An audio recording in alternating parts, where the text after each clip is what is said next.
Ada nggak sih kayak proyek impian Bapak tuh Bapak, oh saya tuh belum kesampaian mau bikin gedung ini apa gitu. Ada nggak proyek impian Bapak gitu?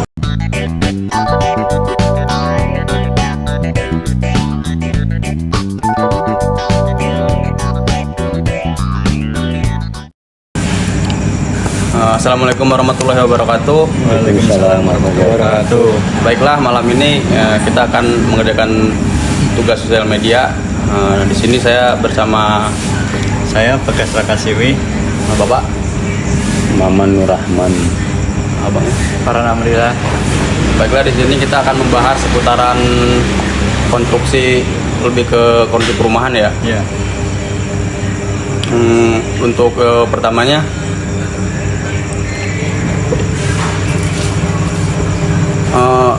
sudah berapa lama Pak untuk terjun ke dunia konstruksi ini? kalau di konstruksi di CV Barokah Sentosa Jaya ini kurang lebih saya baru 2 tahunan.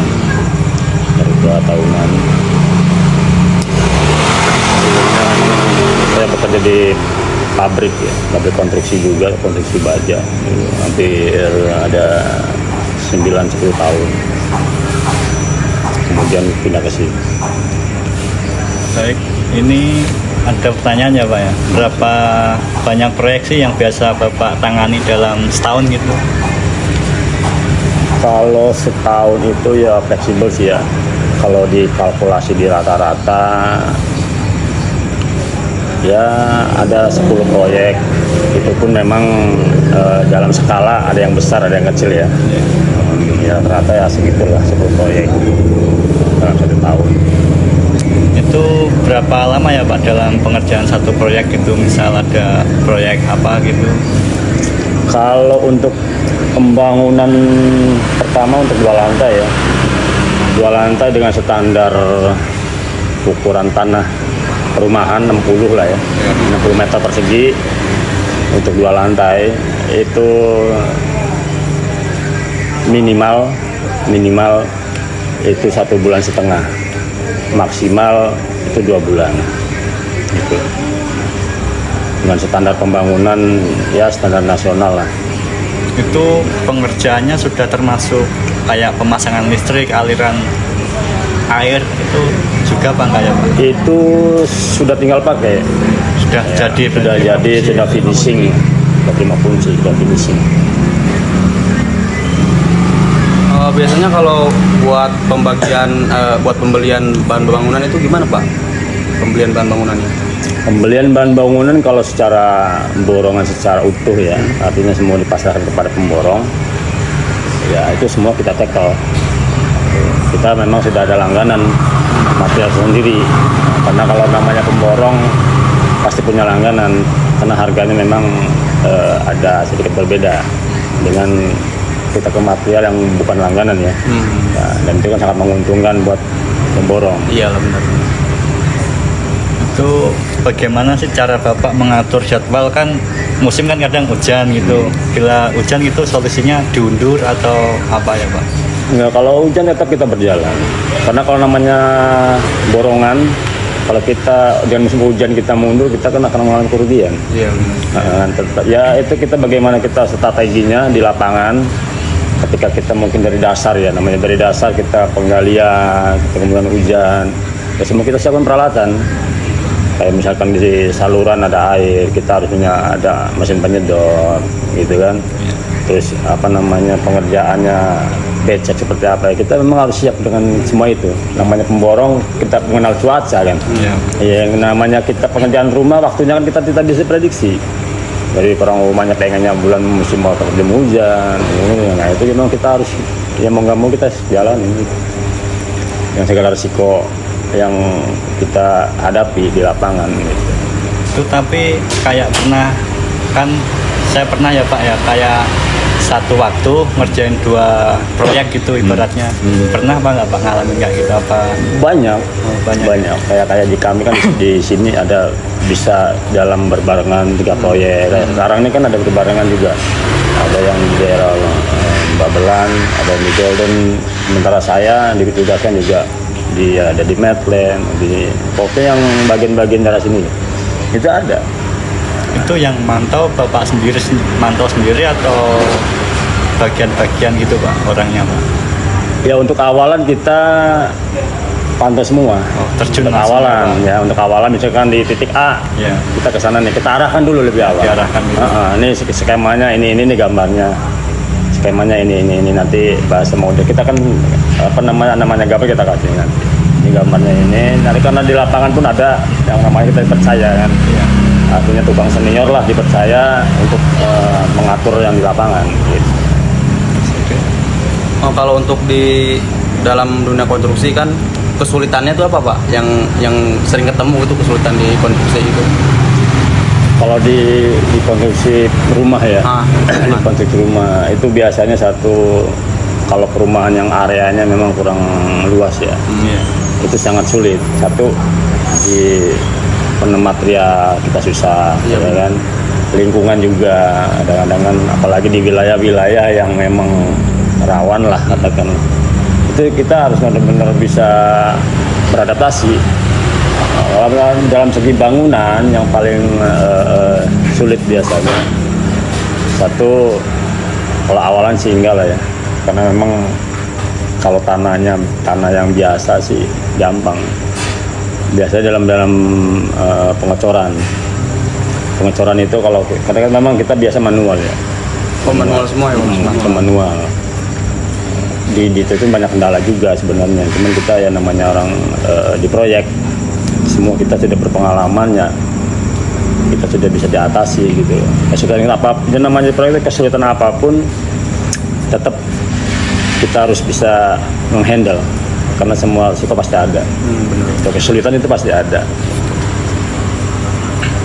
Baik, itu adakah garansi yang Bapak berikan untuk klien sesuai kesepakatan atau gimana itu ya Pak? Kalau garansi pasti ada. Namanya bangunan itu kan memang nggak sesempurna, kan pasti ada dikit-dikit bocor lah. Apalagi kita membangunnya musim panas lah katakanlah, belum musim hujan. Ketika musim hujan pasti ada, ya kan, entah dari rembesan coran, dak-dakan, atau dari dinding yang retak, itu pasti ada. Dan kita memang sampai sebenarnya sih nggak ada batas untuk bahasa komplain ya, artinya ya mungkin, tapi dalam segi kesepakatan biasanya maksimal sampai 3 bulan lah. 3 bulan itu kita garansi. Itu kayak misal kan gambar itu ya Pak ya, kita salah baca gambar gitu ya, pembangunannya salah gitu, gimana Pak itu Pak? Ya ada Ya, karena namanya kita di lapangan itu kita setiap hari kontrol, apalagi ketika proyek ya kan. Kan gambarnya Kadang-kadang ada anak buah itu sendiri melakukan kesalahan, kayak salah misalkan penyampaian gitu ya Pak? dinding ada yang miring, dari plesteran kurang bagus segala macam, itu pasti ada, ya kan. Ya untuk mengatasinya ketika memang udah terjadi, ya gimana caranya ini bagus gitu. Itu karena namanya pelanggan nggak mau tahu, Iya benar. kan gitu.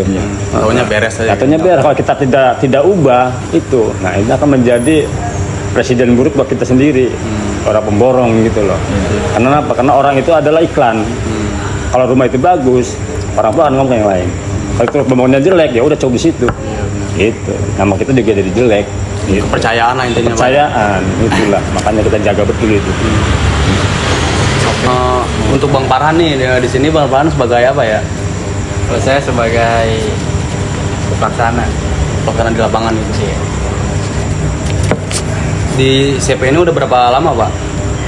Kalau untuk berdirinya itu dari 2014-an. Cuman namanya doang agak diganti-ganti gitu, karena ada sedikit trouble. Oh, berarti lumayan lama ya gitu. Iya. Di ini. Ini sambil ngerokok boleh ya? Jangan dulu Pak. Oh jangan, makanya nanya dulu, takutnya mau kan lagi di video, takutnya nggak boleh ya kan, makanya nanya dulu. Lanjut ya.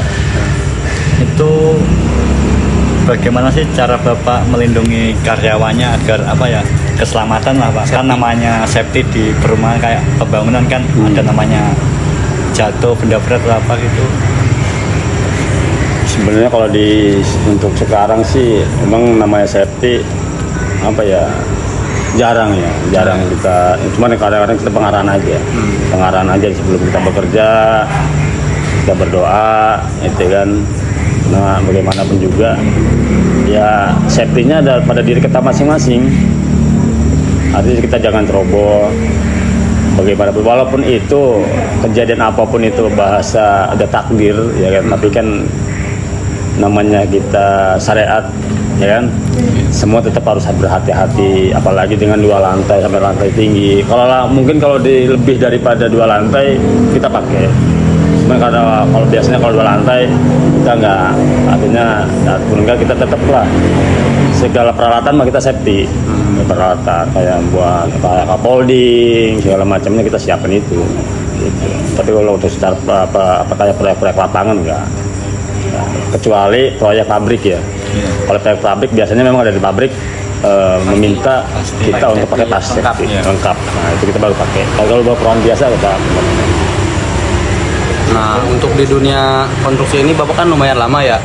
Ada nggak sih kayak proyek impian Bapak tuh saya tuh belum kesampaian mau bikin gedung ini apa gitu. Ada nggak proyek impian Bapak gitu? Sebenarnya sih kalau proyek saya yang belum dapat ya, itu di gedung-gedung pabrik, pergudangan tuh belum. Kemarin juga mau ada, belum deal. Itu aja sih. Kalau di perumahan sih namanya ini mah udah kenyang lah ya buat perumahan. Udah makanan sehari-hari. Iya. Kalau saya belum pernah ikut, walaupun mungkin dulu pernah ada lah, cuma saya belum pernah ikut. Itu. Impian saya itu aja sih. Artinya membangun kayak sekelas pabrik gede lah ya. Itu belum. Untuk kesan-kesan selama di dunia konstruksi gimana Pak kesan-kesannya? Kalau kesannya ya ada suka ada duka sih ya, namanya pekerjaan. Tapi selagi pekerjaan itu kita cintai, insya Allah apapun pekerjaannya kita senang, kita geluti, kita senang, tidak ada bahasa ngeluh gitu kan. Karena kalau kita kerja dikit-dikit ngeluh ya nggak bakal maju. Itu aja. Tapi yang pertama sih satu ya kita dapat saudara banyak, karena namanya tukang itu kan dari mana-mana, kita ngobrol pengalaman kita di lapangan, ya kan. Yang kedua kita bisa kenal dengan wilayah yang lain gitu. Kayak kita sini misalkan perumahan ini, kita kenal dengan orang-orang ini. Karena kalau namanya pembangunan minimal 1 bulan kita berada di tempat itu, ya kan. Kita ngobrol dengan orang-orang setempat, pengalaman itu pengalamannya sih gitu aja. Itu misal pekerjaannya itu dari Bapak sendiri atau kadang kan kita ngerjain kan di kayak perumahan gitu ya Pak ya, ada apa nggak kayak warga atau yang pengen ikut atau gimana gitu Pak? Oh ini tenaga kerjanya? Iya tenaga kerjanya gitu. Ya ada sih, cuman kadang-kadang kita lihat-lihat kayak di sini kan banyak orang yang minta nganggur, tetangga nganggur. Kalau memang dia mau kita ajak biasanya. Kalau dia mau misalkan, ayo mau ikut ngenekin. Kalau yang bisa nukang kita ajak tukang sebenarnya. Cuman kalau yang nggak bisa dia mau dengan ngenek lah katakanlah dengan salar segitu ya silakan gitu. Ya banyak sih teman-teman. Kalau saya kan orangnya tetangga dulu, temen kita ajak. Yang dekat dulu ya. Yang dekat-dekat dulu kita ajak. Ya kan, apalagi teman katakanlah tadinya kita jalan bareng, ketika dia nganggur kan kita juga gimana sih ngerasain kan, namanya orang nganggur kita ngerasain ketika dia punya tanggung jawab keluarga, dia nganggur kan tetangga kita, ya kita harus bantu bahasanya kan. Yang penting kalau dia mau ayo kita berangkat gitu. Nah selebihnya yang ahli-ahli tenaga ya kita ngambil luar gitu. Jadi dia ribet. Apalagi kalau 3 proyek membutuhkan minimal itu 30 orang kalau 3 proyek. Iya, 1 proyek 10 misalnya. Karena kita ngejar target kan gitu. Karena secara hitungan sama, cuman kan waktu yang kita kejar. Iya. Ya, itu aja.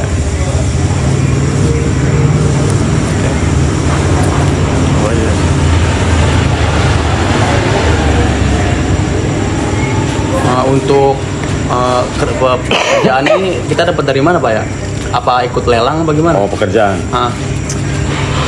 Kalau pekerjaan ya ada dari orang yang langsung ngebel ke kita, ada yang dari orang. Kadang-kadang kita sendiri kan sama teman-teman nih, ya kan. Teman-teman yang kerja tapi kerjanya memang bahasa untuk cukup lah ya, atau mungkin kurang untuk keluarga ya, kadang-kadang saya bilangin, udah kamu jadi sales saya aja. Ya. Artinya kamu nyari orang yang mau membangun, kamu tinggal datengin orangnya ke sini, ya kan, harga deal, kamu dapat persenan. Gitu. Artinya marketing ya nggak resmi, tapi apa ya bahasanya lumayan lah katakan begitu. Ada juga ya kalau lagi memang lagi kosong, kadang-kadang ada CV juga sama CV ya kita jalani CV. Memang kadang-kadang kalau dari CV begitu sistemnya. Bagi hasil itu ya. Kita harus ada modal juga kalau dari CV ya, karena memang sistemnya kan termin kalau CV itu berapa persen, kadang-kadang bisa telat juga karena memang kalau dari CV telat otomatis kita bayar ke karyawan kita juga ke pegawai kan telat. Kendala ya Pak ya. Kendala di situ, itu kendalanya di situ. Dan kita tidak tahu nih telatnya sampai berapa hari. Nah, sementara untuk ke bawah kita udah harus bayar.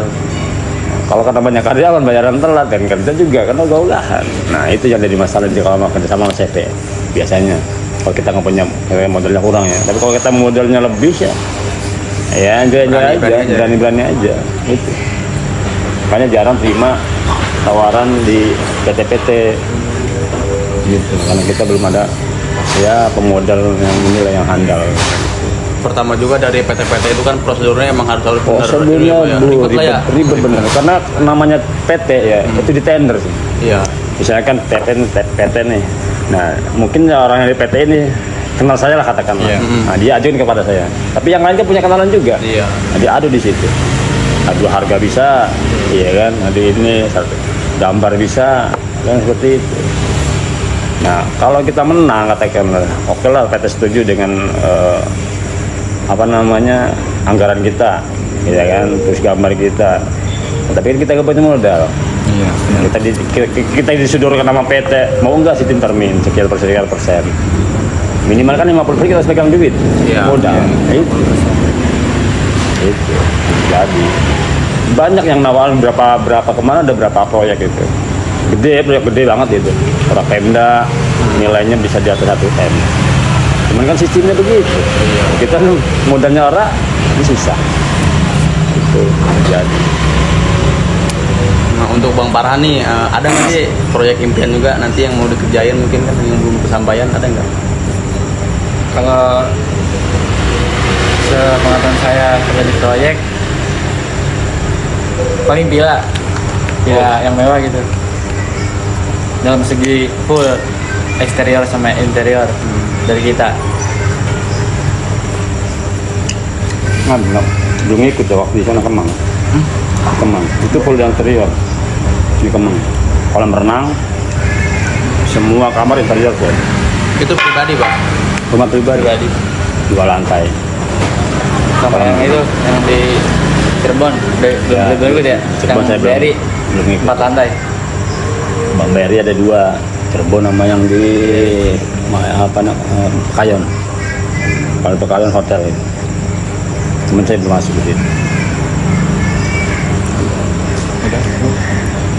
Udah Pak, makasih ya Pak atas waktunya. Sama-sama. Semoga bisa bermanfaat apa yang saya sampaikan buat pengalaman.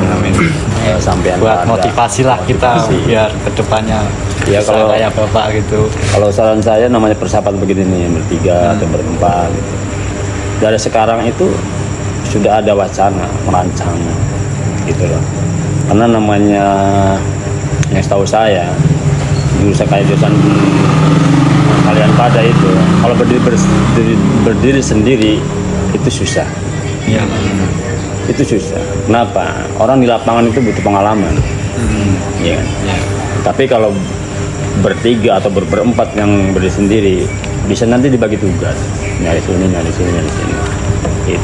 Karena teman-teman saya pun dulu ada arsitek. Cuman dia berdiri sendiri, dia berpengalaman juga nggak ada, hanya berdasarkan teori kuliah. Itu nggak jalan. Susah juga ya Pak? Nggak jalan. Teori sama di lapangan itu ya, bedanya Beda. jauh banget. Karena misalkan gambar gini, kita harus bisa nerangin juga kan. Ini gambar sekian, harus apa pondasinya begini, kekuatan pondasi seperti ini, kedalaman cakar ayam, ya kan, kekuatan besinya itu harus kita benar-benar tahu. Karena kalau namanya orang gambar bertanggung jawab penuh atas kekuatan bangunan. Iya. Itu. Ditutup ya. Baik, terima kasih cukup podcast pada hari ini. Terima kasih untuk Bapak dan Mas Farhan yang informasinya. Semoga kedepannya makin lancar, makin banyak rezeki dan makin sukses ya Pak ya. Ya, sukses sama-sama. Terima kasih ya Pak ya.